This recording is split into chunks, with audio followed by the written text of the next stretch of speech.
À quoi pensiez-vous dernièrement? Peut-être qu'il est temps de vous arrêter et de penser aux choses auxquelles vous pensez. Restez avec nous pour jouir de la vie de tous les jours.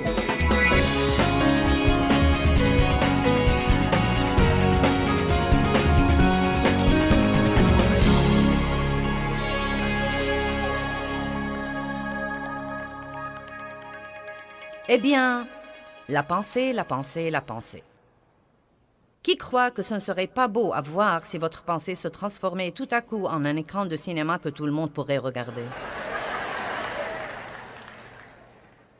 Père, nous te remercions pour cette parole et nous prions qu'elle touche la vie des gens et qu'elle ne soit pas un autre message qu'ils écoutent, mais quelque chose qui leur change vraiment la vie. Nous prions au nom de Jésus. Amen. 1 Corinthiens 2 dit, le verset 16 dit, « Car qui a connu ou compris la pensée, le conseil et les desseins du Seigneur, pour le guider et l'instruire et lui donner la connaissance. Mais nous avons la pensée de Christ le Messie, et nous avons les pensées, les sentiments et les desseins de son cœur. » C'est un verset intéressant. Que tout le monde dise, « J'ai la pensée de Christ. » Nous pouvons savoir beaucoup de choses et ne pas agir en conséquence. Et c'est pourquoi parfois certains des trucs que nous lisons pourraient nous embrouiller si nous ne voyons pas tout le tableau, car la Bible nous dit que nous avons tout le fruit de l'esprit en nous. L'amour de Dieu est répandu dans nos cœurs par le Saint-Esprit. À l'instant où nous recevons le Christ, nous recevons l'amour de Dieu et il doit se répandre en nous et par nous. Nous avons la justice, la paix, la joie et l'humilité.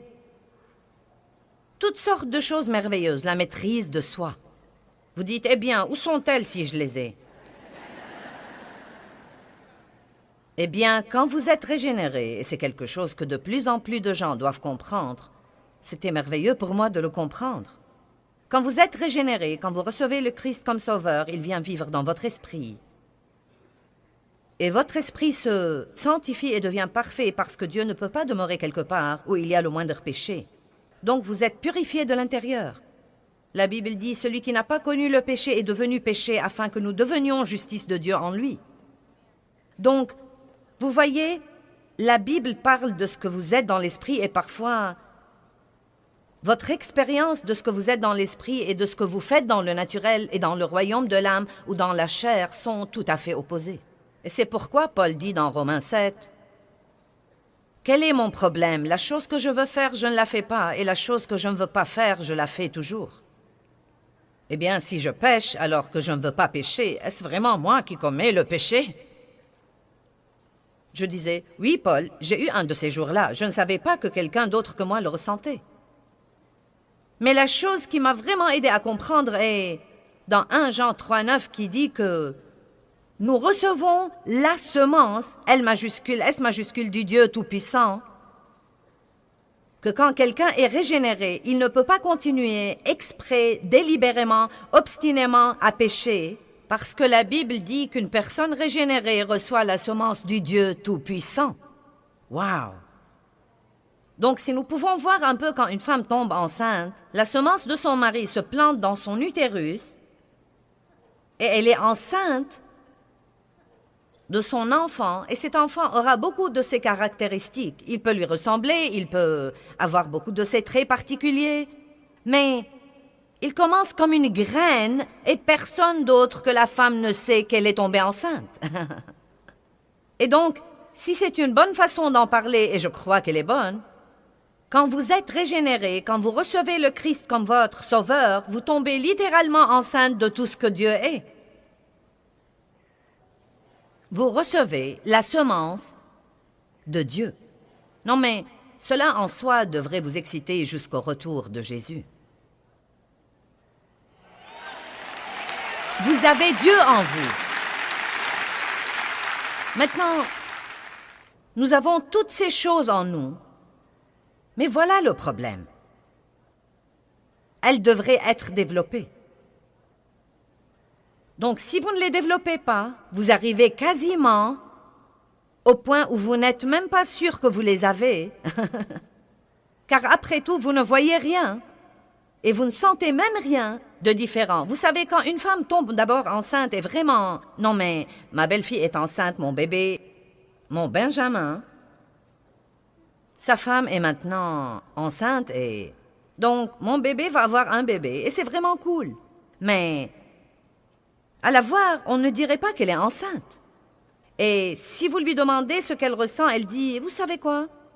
J'ai un peu la nausée. Mais c'est tout.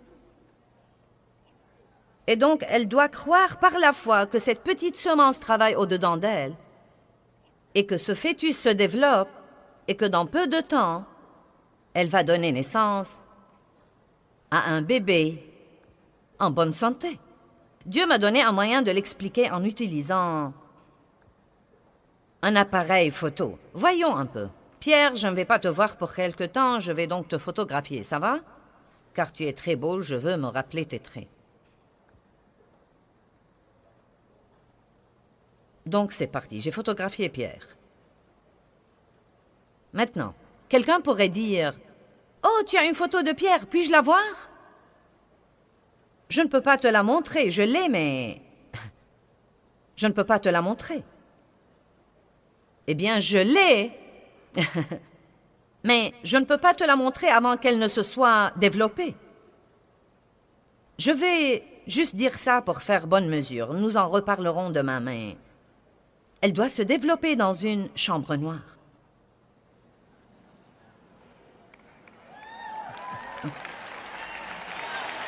Maintenant, certains d'entre vous ont compris tout de suite.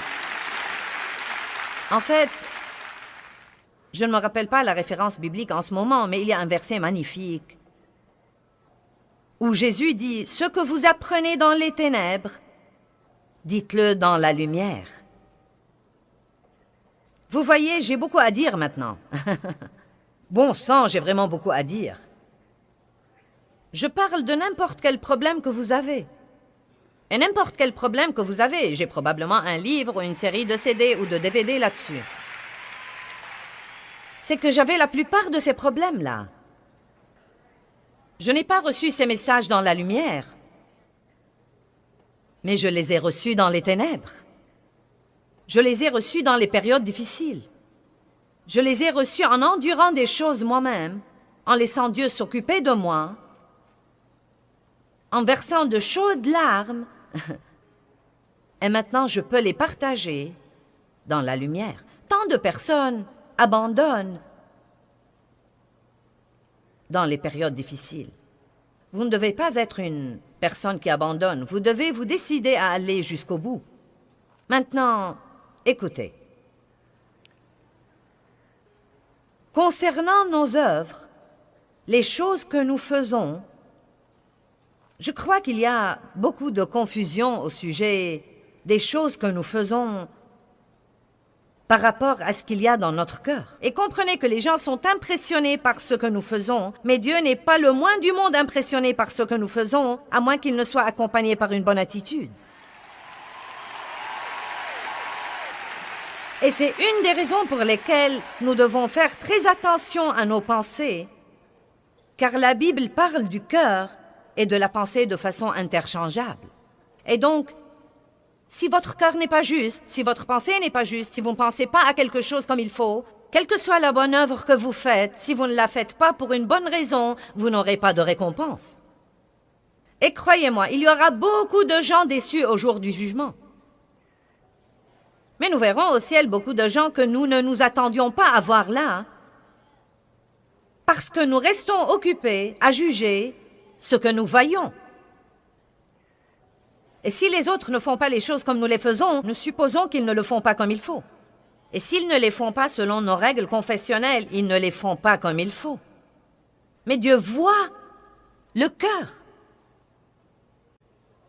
Il y a beaucoup de gens dans le monde qui font toutes sortes de bonnes œuvres et d'œuvres religieuses et qui croient que c'est le fondement de l'Église. Il y aura des gens qui vont à l'église tous les dimanches et qui n'iront sûrement pas au ciel.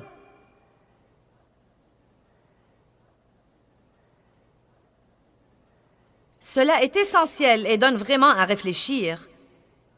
Parce que Jésus n'est pas mort pour que nous ayons une religion. Il est mort pour que nous ayons une relation profonde, intime et passionnée avec lui, par le Christ, et pour le servir dans notre vie. Tu aimeras le Seigneur, ton Dieu, de tout ton cœur, ton âme, ta pensée et ta force. C'est un peu différent d'aller à l'église pour 45 minutes le dimanche matin et d'avoir l'attitude « Eh bien, j'ai hâte que ça se termine ». Maintenant, je ne suis certainement pas contre aller à l'église. Nous disons aux gens d'aller à l'église tout le temps et vous devez faire partie d'une bonne église locale. Mais je veux que vous soyez là parce que vous voulez être là et non pas parce que vous croyez que vous aurez de bons points de Dieu ou c'est là où se trouve votre salut. Vous devez y aller car Dieu vous aime et non pas pour essayer de l'amener à vous aimer. Vous devez prier parce qu'il vous aime beaucoup et parce que c'est un privilège et non pas par devoir ou par obligation. Nous faisons trop de choses pour la mauvaise raison. Et devinez quoi? Nous n'aurons pas de bons points. Elles seront consumées par le feu. Psst.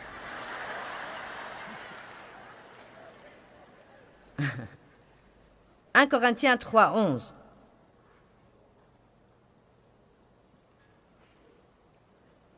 Car personne ne peut poser d'autre fondement que celui qui est déjà posé, lequel est Jésus-Christ. Il est donc le fondement de notre vie, nous subsistons par lui.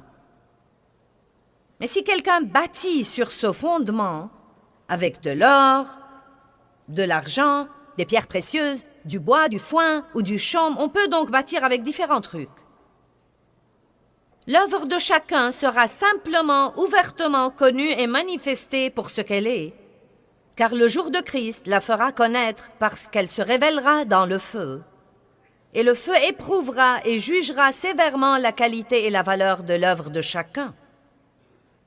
Si l'œuvre de quelqu'un qui l'aura bâti sur le fondement, n'importe quel produit de ses efforts, subsiste dans ce test, il recevra sa récompense. Mais si l'œuvre de quelqu'un est brûlée dans ce test, il perdra tout, il perdra sa récompense. Bien que lui-même, il sera sauvé, mais seulement comme quelqu'un qui est passé à travers le feu. Donc nous n'allons pas au ciel sur la base de nos œuvres faites avec un motif, qu'il soit bon ou mauvais. Notre salut est sur la base de « Croyez-vous en Jésus? L'avez-vous reçu comme votre sauveur? Vous êtes-vous repenti de vos péchés? » Mais il y a des récompenses que nous pouvons avoir au ciel, et je ne sais pas ce que vous en pensez, mais je ne veux pas une demeure au fin fond du ciel et qui ait besoin d'être repeinte. Non, mais je veux le gros lot. Amen. Je veux le meilleur là-haut. Et je veux un bon char. Et je ne veux pas que Dave le conduise. Je veux le conduire moi-même. Et j'ai dit à Dave, en fait, que je prie là-dessus car Dave même, après toutes ces années, conduit toujours comme un conducteur de voiture de course. Et vous savez, j'en ai assez d'arriver le cou ébranlé et... De ce côté de la voiture, non mais je demanderai à Dieu, quand nous arriverons au ciel, de ne jamais te laisser conduire. Je voudrais prêcher avec Moïse et Abraham et faire une conférence avec Jésus. Amen. Vraiment, vous savez, par-dessus tout, je voudrais entendre ces mots que nous voudrions tous entendre. C'est bien, bon et fidèle serviteur. Je voudrais que beaucoup de gens aillent au ciel parce que le travail que j'aurais fait ici aurait été un travail pur que Dieu aurait vraiment oint et utilisé. Vous devez vous demander, qu'est-ce que je fais de ma vie? Vous n'allez pas être là indéfiniment. Le voyage est court, donc veillez à ce que votre voyage ici ait une grande influence. Ne perdez pas votre temps à essayer d'avoir plus de choses et plus d'opposition, plus de ceci et plus de cela. Vous savez, ce serait un bon exercice d'aller la semaine prochaine à un entrepôt de chiffonniers ferrailleurs. Parce que ce qui est là était le rêve de quelqu'un autrefois. Les gens ont détruit des relations à cause de ce qui est maintenant dans cet entrepôt. Les gens n'avaient pas de temps pour Dieu. et n'ont jamais trouvé le temps d'accepter le Christ à cause de ce qui est dans cet entrepôt. Semez pour l'éternité, et je ne suis pas contre posséder de belles choses, mais veillez à ce qu'elles ne vous possèdent pas. Et quel que soit ce que vous possédez, utilisez-le pour servir Dieu et être une bénédiction pour les autres. Maintenant, je crois qu'une des plus grandes choses que Dieu m'ait faites, et il me fait beaucoup de grandes choses, mais ceci en réalité, ce verset dans 1 Corinthiens 3 est un des premiers versets de la Bible que j'ai vraiment étudié il y a plus de 32 ans quand j'ai d'abord commencé à étudier la parole. Et je me suis rendu compte, du moins partiellement au début, que Dieu se souciait des motifs et que nous devons savoir pourquoi nous faisons les choses.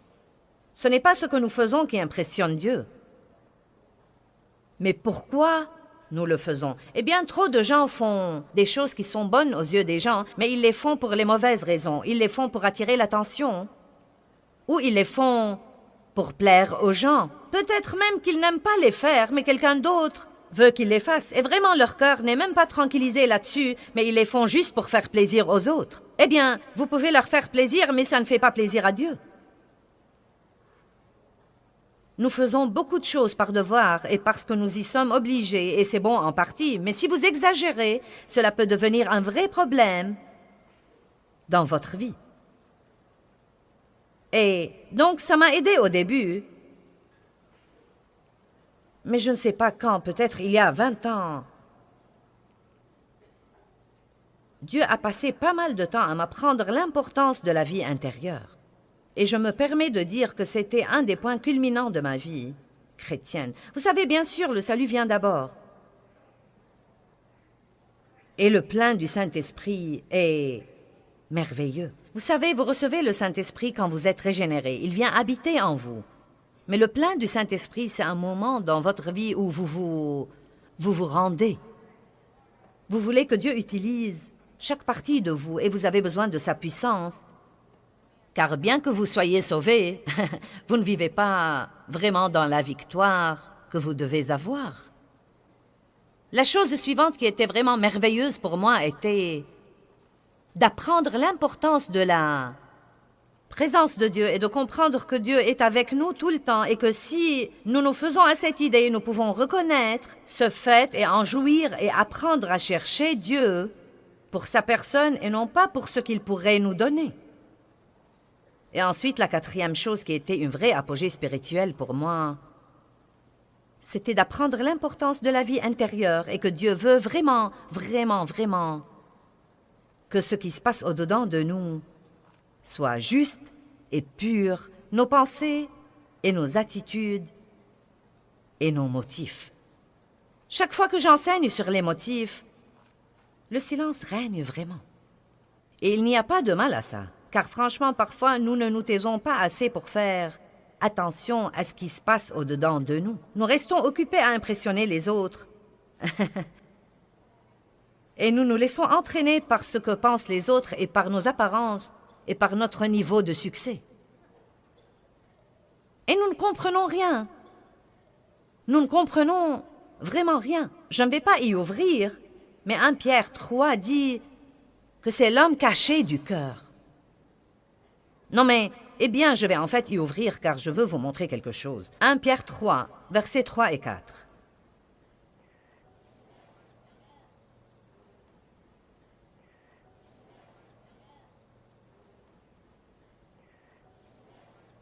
J'ai fait toutes sortes d'enseignements sur la pensée. J'ai probablement plus de séries d'enseignements sur la pensée que sur n'importe quel autre sujet. Et j'ai fait beaucoup d'enseignements sur les attitudes.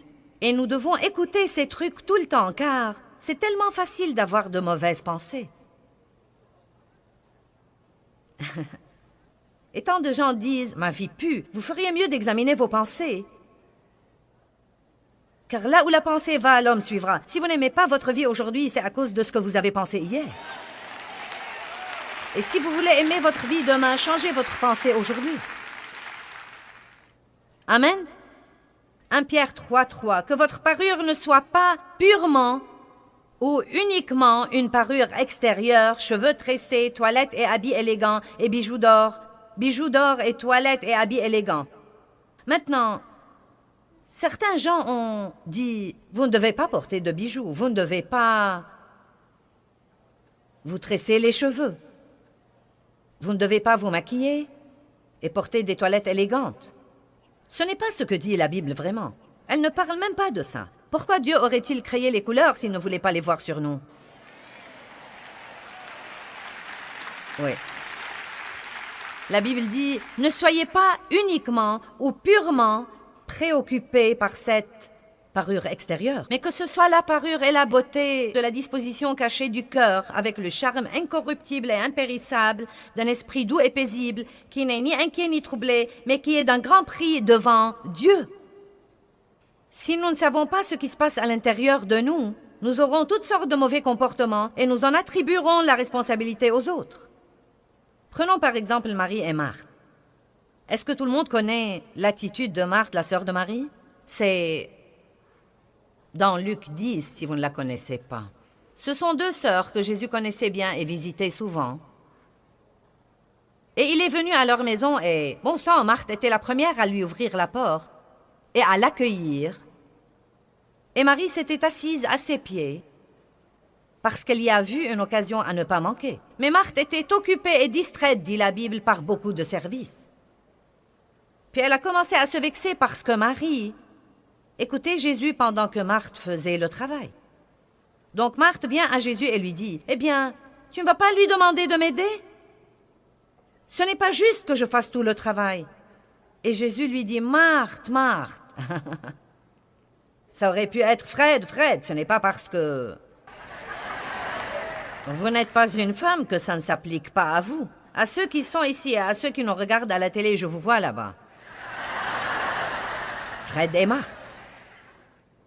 Jésus donc a dit, « Marthe, Marthe, tu t'inquiètes et tu t'agites pour beaucoup de choses. » Vous voulez savoir son vrai problème? Ce n'était pas Marie. Elle était angoissée et elle était très vexée, car à mon avis, le fond du problème était qu'elle voulait en fait impressionner.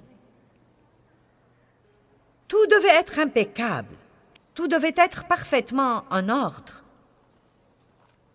Et je sais qu'il y a là des gens comme ça. J'étais comme ça autrefois. Je ne pouvais pas me réjouir de la présence des gens chez moi, car j'étais occupée à les impressionner en faisant tout à la perfection. Et ensuite, invariablement, je me fâchais contre Dave parce qu'il ne m'aidait pas. Mon nom n'était pas Marthe, mais il aurait pu l'être aussi. Joyce, Joyce, Joyce. Je me fâchais toujours contre lui. J'invitais les gens, et ce qui était censé être simple devenait un cauchemar par après. J'invitais deux couples et je me retrouvais avec la moitié de l'église car je craignais de fâcher les autres, au cas où ils apprenaient que j'ai invité quelqu'un et que je ne les ai pas invités. Et j'ai fini par dépenser beaucoup d'argent sur des plats coûteux que je ne pouvais pas me permettre et par acheter de nouveaux meubles et... Dave sortait jouer au golf. Et je me fâchais contre lui. Mon cœur n'était pas juste. Je n'invitais pas les gens chez moi pour les bénir. Je ne les invitais même pas parce que je les aimais. En fait, je n'aimais pas la plupart d'entre eux, mais ils étaient un groupe de personnes à l'église qui avaient une certaine position et que je voulais côtoyer. Maintenant, je sais qu'aucun de vous n'est comme ça. Ceux qui nous regardent à la télé, vous n'êtes pas comme ça. Donc, priez pour moi. Je suis contente de dire que je ne suis plus comme ça, mais j'étais comme ça. J'étais comme ça. Je voulais que mon mari soit membre du conseil de l'Église, car je voulais savoir tout ce qui se passait.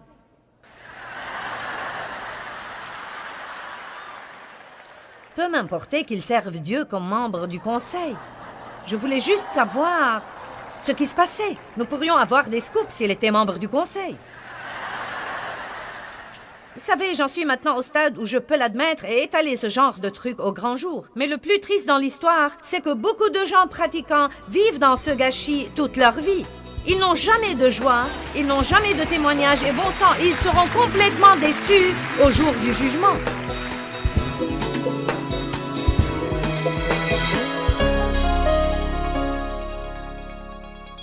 Eh bien, là où la pensée va, l'homme suivra. Et cela veut dire en fait la chose à laquelle je pense aujourd'hui. Je verrai tous ces résultats dans ma vie demain. Nous devons donc veiller toujours à avoir des pensées qui nous profiteraient et non pas des pensées qui rendraient notre vie pire.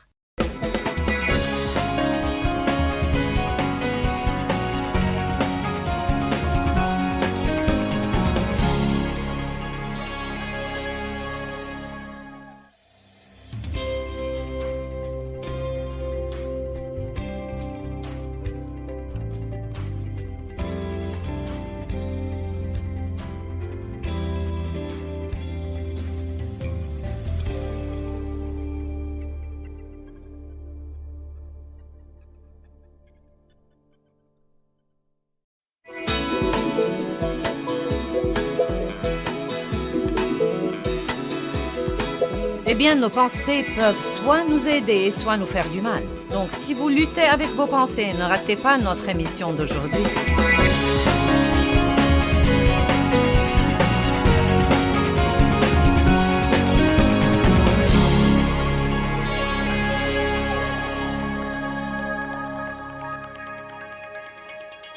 Que tout le monde dise « Je ne cache rien à Dieu ». Dieu vit en moi et il sait absolument tout.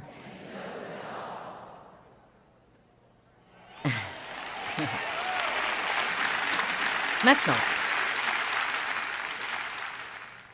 je ne vais pas lire tous ces versets car je veux vous parler d'autre chose. Mais Matthieu 5, 28 dit que l'adultère se commet dans le cœur.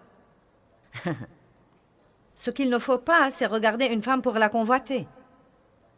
Et je vous dis un mot là pendant que j'y suis.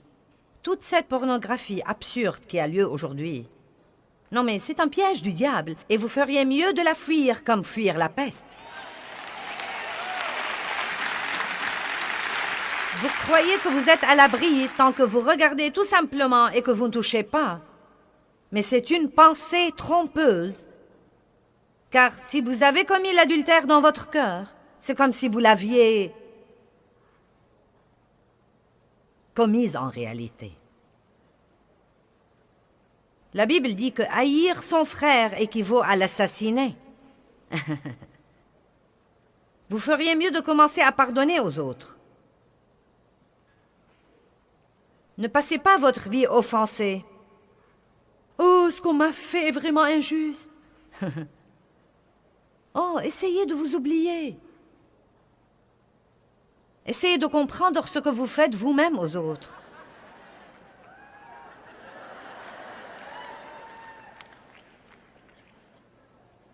Et rendez-vous service et pardonnez aux autres. Il ne s'agit même pas... Dieu ne vous dit même pas que vous rendez un grand service à vos ennemis en leur pardonnant. Il se fiche pas mal du fait que vous soyez fâchés. Fâchez-vous contre quelqu'un pour 3 semaines et dites-lui « Je te pardonne ». Il ne saura pas de quoi vous parlez. Il dira « Pourquoi ?» Rendez-vous service. Ne vivez pas comme ça. Ne vivez pas tout le temps avec ce gâchis au-dedans de vous. Vous ne pourrez pas entendre Dieu avec ce gâchis ou être mené par le Saint-Esprit quand vous êtes rempli de soucis et d'anxiété et de crainte et de l'absurdité de vouloir plaire aux autres. Maintenant, je peux vous dire quelque chose. Si vous n'avez jamais prêté attention à ce qui se passe en vous, ça ne va pas s'arranger du jour au lendemain. Car le diable a des forteresses. La pensée est le champ de bataille. Et il commence, quand nous sommes jeunes, à nous inculquer de mauvaises pensées et à nous donner des modes de pensée et des façons de penser et de mauvaises mentalités. Et je ne sais pas si vous vous rendez compte à quel point vous devenez fort quand vous vous décidez. Mais ça marche dans le négatif aussi bien que dans le positif. C'est vraiment surprenant ce qu'une personne est capable de faire quand elle se décide. Et vous ne laissez aucune place pour aucune autre pensée. C'est comme si vous disiez « Eh bien non, je vais faire ça ». Une fois que vous avez cette façon de penser, le diable ne peut pas vous arrêter. Il ne peut pas vous arrêter. Mais si vous avez une mauvaise façon de penser, Dieu ne peut pas vous aider.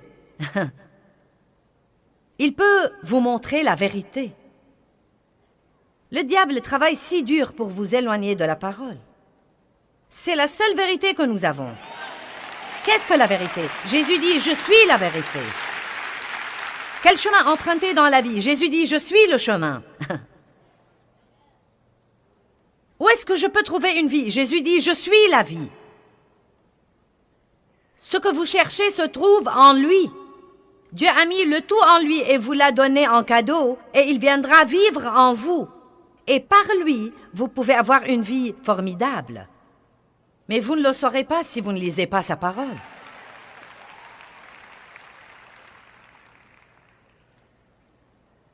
Je vous expliquerai quelques points à ce sujet dans un moment, car j'apprends tout le temps pourquoi les gens ont du mal à étudier la parole.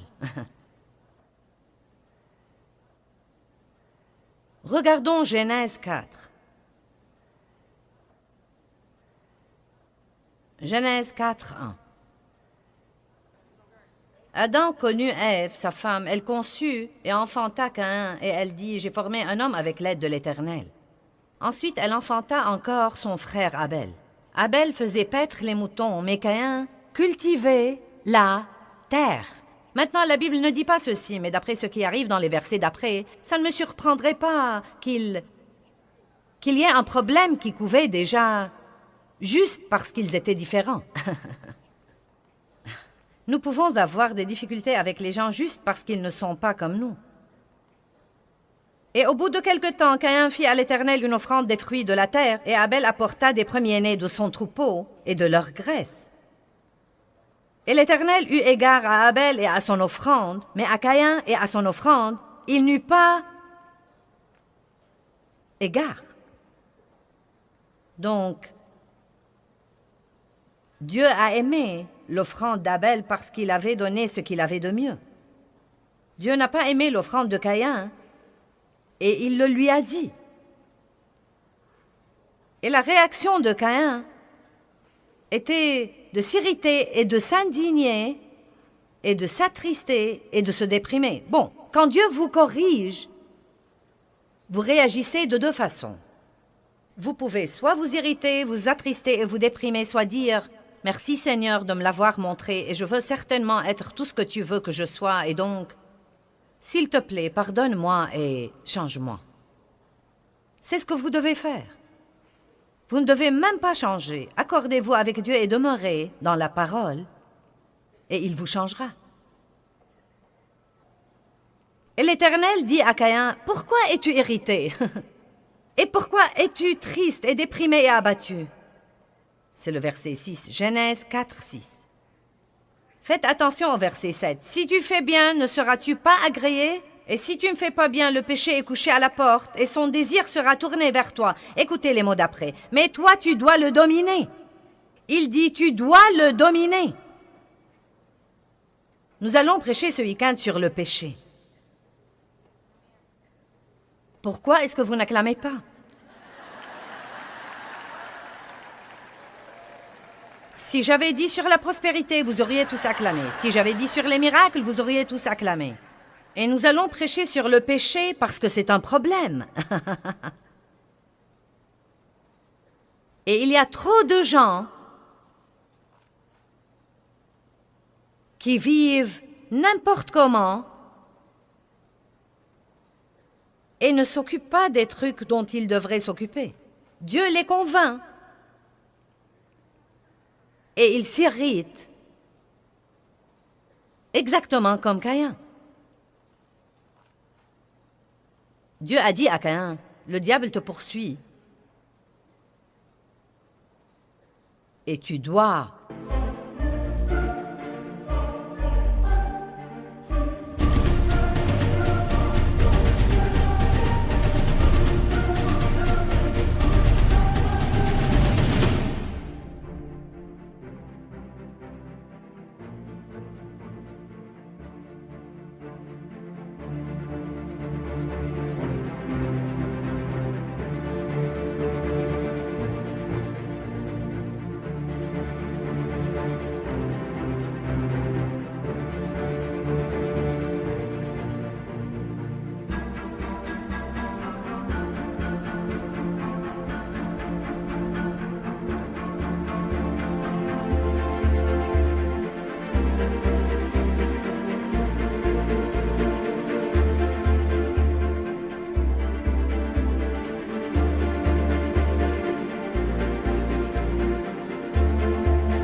le dominer. Caïn avait une occasion là. Il aurait pu y avoir un renversement de la situation. Verset 8. Et Caïn dit à son frère, « Allons au champ. » Et lorsqu'ils furent au champ, Caïn attaqua son frère Abel et le tua. Vous connaissez l'histoire. Et il s'est retrouvé avec une malédiction sur sa vie, etc. Mais le problème a commencé, non pas lorsque Caïn s'est réveillé un jour et a décidé de tuer son frère. Il a commencé bien avant, des mois et peut-être même des années auparavant avec une mauvaise attitude, avec de mauvaises pensées et de mauvaises attitudes, avec la jalousie et la comparaison et la rivalité et la colère et l'amertume et le ressentiment et le non-pardon. Et qui sait, peut-être qu'il avait souri à son frère à la maison. Non mais vous pouvez aller à l'église et dire « Le Seigneur soit loué, frère. Alléluia, sœur. Oh, Jésus, il est si bon. » Et vous pensez, je ne peux pas te sentir. Et c'est le chapeau le plus idiot que j'ai jamais vu de ma vie. Et vous lui dites, « Oh, sœur, j'adore ton chapeau. » Vous savez de quoi je parle.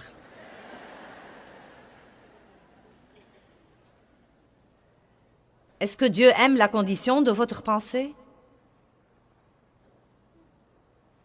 Prenez la responsabilité de vos pensées. Plus vos pensées sont meilleures, plus votre vie sera meilleure.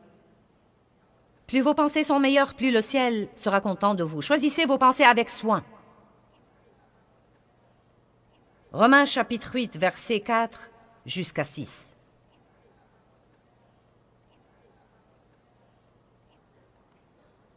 Afin que la justice de la loi fût accomplie en nous, qui marchons non pas selon la chair, mais selon l'esprit, nos vies étant gouvernées non pas selon les normes et les lois de la chair, mais selon l'esprit. Donc il dit que nous sommes censés marcher selon l'esprit et non pas selon la chair. Nous avons tous une chair. Il y a une nature de péché qui est là. Mais si nous marchons selon l'esprit, nous n'accomplirons pas les désirs de la chair. Donc nous devons écouter Dieu et non pas nous écouter. Écoutez Dieu et non pas les gens. Car ceux qui vivent selon la chair et sont contrôlés par ses désirs impies pensent toujours aux choses qui font plaisir à la chair et les recherchent. Laissez-moi vous l'illustrer pour que nous puissions tous comprendre. Bien, Dieu m'a dit que je devais me remettre en forme et perdre du poids et faire de l'exercice. Bien, donc, je me conforme le lundi et tout va bien. Maintenant, je feuillette un magazine et je vois la photo d'une glace. Ouh! Je commence à penser à cette glace au caramel. Je pense seulement à cette glace au caramel. Peu de temps après, je recherche cette glace au caramel. Je pourrais monter dans ma voiture et aller à la poursuite de cette glace au caramel. Mais en réalité, ça a commencé parce que j'ai pensé à cette glace. Si vous pensez à la manière dont quelqu'un vous a fait du mal et vous a blessé, vous finirez par l'extérioriser quand vous le verrez. Si vous pensez à ce que vous n'avez pas dans la vie et à ce que les autres ont et que vous croyez que vous devriez avoir, vous serez mécontent. Et même si vous allez à l'église plusieurs fois par semaine, Dieu ne sera pas content de votre attitude. Amen. Il s'agit de ce qui se passe en nous. Pensez aux choses d'en haut et non pas à celles qui sont sur la terre. Pensez toujours à ce que la Bible vous dit de faire. La Bible dit que si nous méditons la parole de Dieu jour et nuit, nous l'observerons et nous commencerons à agir selon tout ce qui y est écrit. La parole est si précieuse. C'est important que vous étudiez la parole de Dieu vous-même. C'est formidable d'écouter les autres prêcher. Je suis contente que vous soyez venus et que vous preniez des notes, mais j'espère que vous allez rentrer chez vous et chercher vous-même tous ces versets et les étudier, car c'est en étudiant les choses maintes et maintes fois qu'elles s'enracinent en nous. Maintenant, Pourquoi croyez-vous que les gens ont vraiment du mal à faire ça? Pourquoi? Je crois qu'il y a plusieurs raisons. 1, manque de discipline. 2, les occupations de la vie. Soyez francs, même avant que les gens n'aient toutes ces occupations, je crois qu'ils avaient toujours des problèmes. Et évidemment, il y a une grande attaque de l'ennemi. Il ne veut pas que vous demeuriez dans la parole, car si vous commencez à l'étudier, vous commencerez à voir ce qui ne va pas chez vous. Et l'ennemi ne veut pas que vous voyiez ça. Est-ce que je peux avoir mon truc?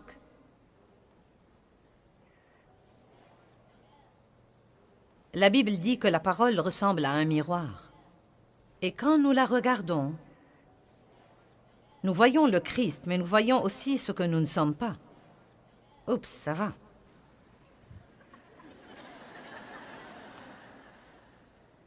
Maintenant, vous voyez? Si je ne me regarde pas dans le miroir... Quoi, vous n'aimez pas ma tenue? Si je ne m'y regarde pas, je pourrais aller et venir comme ça toute la journée sans même le savoir. Je vois parfois l'accoutrement de certains et je n'en reviens pas. Non, mais...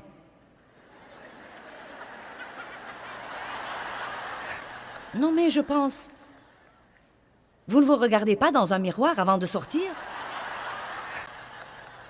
Je ne veux pas être impolie, mais je vois une certaine femme chrétienne, peut-être même à l'église, et la moitié de sa poitrine qui traîne, et je suis comme... C'est incroyable, vous ne vous regardez même pas dans le miroir? La parole ressemble à un miroir. Eh bien, donc, je regarde la parole, et je vois ce que je suis censé être, et je vois ce que je ne suis pas, et ce n'est pas pour la condamnation. C'est juste pour me dire, oh, je crois que je devrais me nettoyer. Maintenant, je peux enlever ceci et dire, oh oui, c'est beaucoup mieux comme ça. C'est beaucoup plus beau. Nous sommes prédestinés à être semblables à l'image de Christ. Nous sommes prédestinés à être transformés, complètement changés. Et Romains 12 dit par le renouvellement de votre pensée. Dieu veut vous donner une vie formidable et Romains chapitre 12 dit que nous devons étudier la parole de Dieu et que nous devons renouveler nos pensées continuellement et qu'à ce moment-là, nous allons vraiment expérimenter le merveilleux plan de Dieu pour nos vies. La pensée doit être renouvelée et voici l'outil du renouvellement de nos pensées. Car vous ne savez pas que vous pensez mal avant de vous regarder là-dedans et découvrir comment Dieu pense. Toutes ces pensées puantes que nous pensons dans le monde, nous croyons que c'est comme ça que nous devons penser. C'est la façon de penser de tout le monde. Maman, papa pensent de cette façon. Tous les gens pensent de cette façon. Vous n'essayez même pas de penser d'une façon spécifique, car vous pensez tout ce que le diable décharge dans votre tête, et vous ne savez même pas que vous avez le choix. Mais la vérité est que vous pouvez choisir ce que vous voulez penser. Maintenant, il faut un peu d'exercice, il faut un petit effort, mais vous pouvez choisir ce que vous voulez penser. 2 Corinthiens 3 dit que si nous demeurons dans la parole de Dieu, nous verrons l'image de Christ là-dedans et que nous serons transformés en la même image de gloire en gloire en gloire.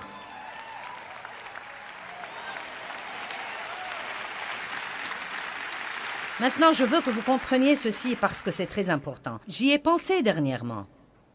Vous savez, c'est surprenant que tant de gens aujourd'hui aient du mal à prier et à bien étudier la Bible. Et je comprends ça, car je suis passé par là. Je ne veux pas dire que c'est surprenant que vous ayez du mal à faire ça. Nous sommes tous passés par là. Évidemment, nous savons, c'est le diable, il essaye de m'éloigner de la parole. Mais j'arrive aussi à la conclusion que c'est en grande partie parce que, et je veux que vous m'écoutiez et que vous compreniez ceci, c'est en grande partie parce que nous avons une mentalité légaliste là-dessus, plutôt que de l'aborder avec une attitude de liberté et d'enthousiasme et de demander à Dieu de vous mener dans votre vie de prière et de vous mener également dans la manière d'étudier. Nous avons ces... Non mais si vous voulez, ce sont presque comme des lois religieuses. Pour une raison ou pour une autre, je ne sais pas si c'est le cas pour vous, mais la plupart des gens croient qu'ils sont vraiment spirituels s'ils peuvent lire toute la Bible tous les ans et prier 1 heure tous les jours. C'est plutôt drôle que l'on ne puisse jamais l'accomplir parfois, et je crois que nous essayons parfois de le faire pour les mauvaises raisons. Dieu ne nous aidera jamais à le faire. Si vous lisez la Bible tous les ans, cela ne veut pas dire que vous savez tout. Amen. Mais oh, nous sommes fiers. Oui, monsieur, nous sommes fiers et nous le racontons à certains. Nous veillons à ce qu'ils sachent que nous l'avons fait. Mais vous voyez, Dieu ne s'intéresse pas à la quantité, il s'intéresse à la qualité. Et la vérité est que vous pouvez lire un livre entier, tout le livre de Matthieu, et ne rien comprendre. Mais d'un autre côté, vous pouvez méditer un verset toute une semaine, mais vous le comprenez. Et vous dites, je l'ai compris. Oui, je l'ai compris. La plupart des gens ne vont pas dire, waouh! Un verset! Ouh, je veux que vous sachiez que pendant toute une semaine, j'ai lu ce verset. Maintenant, nous en aurions honte. Dieu n'exige absolument pas les mêmes choses de tout le monde. Et soyez sûr qu'il ne s'attend pas à ce que tout le monde fasse tout ce qu'il demande de faire exactement de la même façon. Quelqu'un pourrait prier 3 heures tous les matins et quelqu'un d'autre ne peut prier plus de 2 minutes chaque fois, mais il pourrait prier toute la journée. Vous savez, vous devez arriver au point où vous arrêtez de...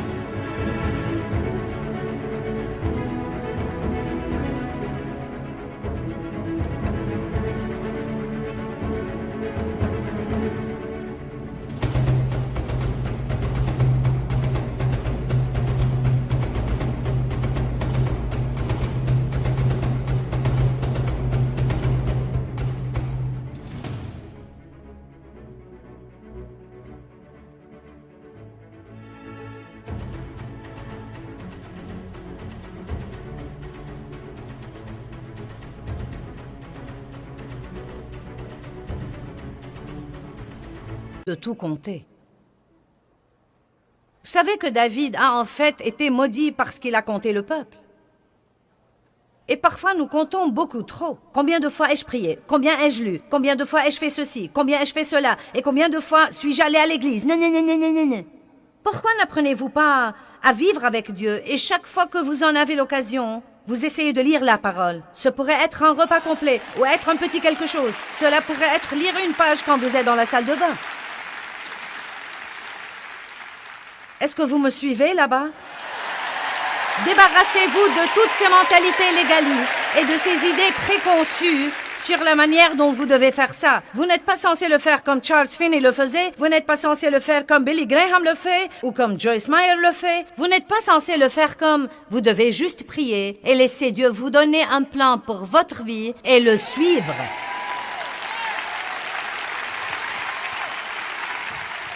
J'ai décidé qu'il devrait y avoir quelque chose qui ne va pas pour que tant de gens luttent sur ce plan. Et je sais que ce sont de braves gens qui veulent faire ça. Mais c'est une lutte, une lutte, une lutte. Et nous disons toujours, si vous n'avez pas de temps pour Dieu à ce moment-là, je crois tout ça. Je crois que nous devons donner à Dieu la priorité dans notre temps. Et je sais que ça demande de la discipline, et ça demande du travail, et que ça demande du dévouement. Mais je crois vraiment que vous devez être menés par le Saint-Esprit.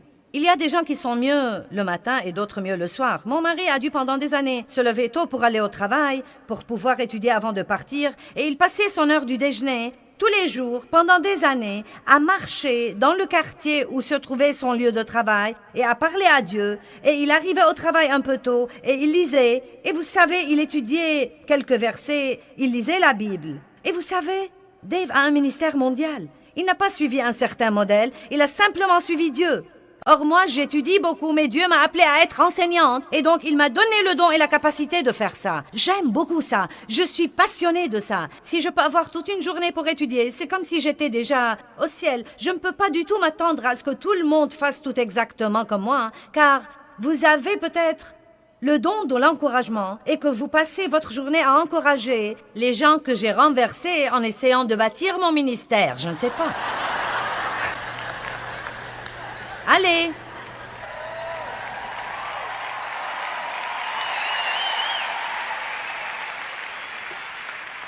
Maintenant, voilà ce qui arrive.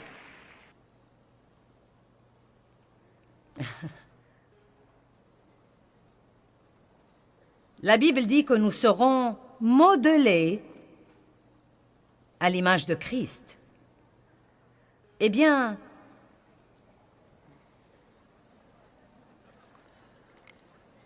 j'ai là ma pâte à modeler.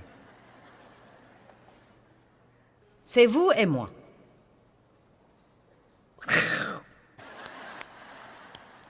Ouh! Que fais-tu, Dieu?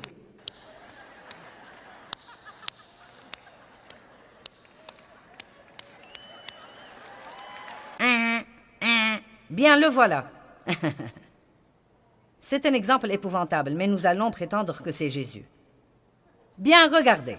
Maintenant, c'est parti. Vous recevez le salut. Vous êtes régénérés. Vous êtes régénérés. Je reçois le Christ comme mon sauveur. Ouh! Le voilà au milieu de moi. Maintenant. Mince alors. Ouh! Maintenant, je commence à lire la parole.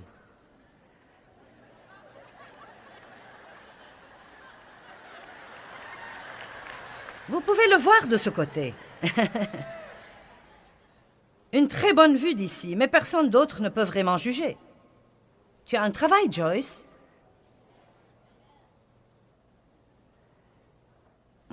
Ceci doit s'en aller. Oh. Bien. Oh, pas ça!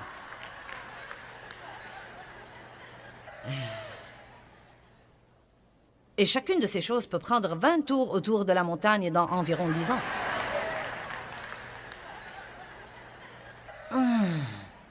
Ouf, eh bien, maintenant, il commence à comprendre un peu mieux, là. Ouh. Ensuite, on n'a pas le temps de dire ouf. Là, vous ressemblez à Jésus.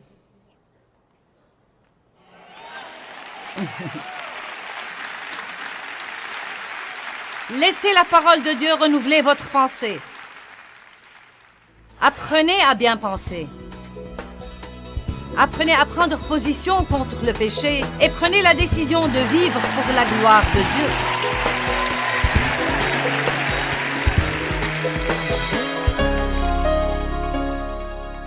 Eh bien, là où la pensée va, l'homme suivra. Et cela veut dire en fait la chose à laquelle je pense aujourd'hui. Je verrai tous ces résultats dans ma vie demain. Nous devons donc veiller toujours à avoir des pensées qui nous profiteraient et non pas des pensées qui rendraient notre vie pire.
khắp phương trời vẫn nhớ tới quê hương.